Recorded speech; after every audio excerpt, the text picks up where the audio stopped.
Now to Perry, Georgia, where recently the Georgia Pecan Growers Association held its annual educational conference. Producers were updated on a number of key issues, including the latest in exports, the U.S. pecan outlook for 2014, and potential disease for the season. Although the weather and disease caused pecan producers some concern in 2013, Lenny Wells, specialist for pecans with the University of Georgia, told us last year's crop was actually better than expected, given the challenges. Now, last year's crop, of course, everybody knows we had a tough time with all the scab and rain events that we had. Made it difficult to produce the crop. We did end up with a little bit better crop than we expected to have last year.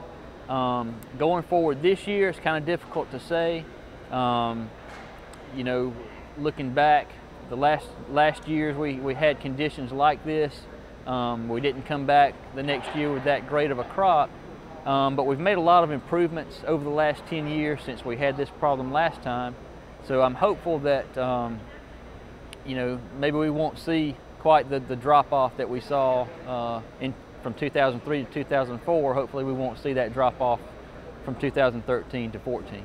Wells said exports from China helped boost last year's production, and exports to India and other countries in 2014 looks promising.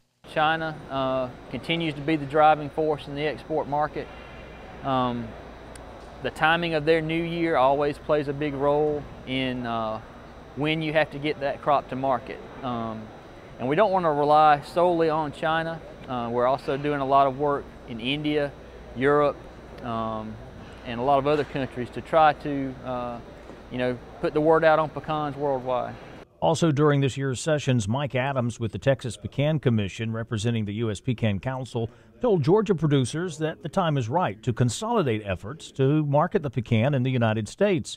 Outgoing president of the Georgia Pecan Growers Association, Randy Hudson, told us the target market for pecan consumers has changed, and it's time to engage those consumers. It's very obvious that pecans, because of the lack of a unified marketing effort, were suffering in the marketplace. As an example of that today, pistachios are bringing over $5.50 a pound. A few years ago, they were bringing less than 60 cents a pound.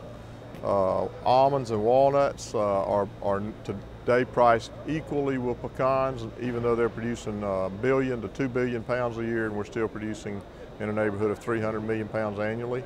So it just became very obvious that pecans in the marketplace were not being priced according to what we consider to be their real value.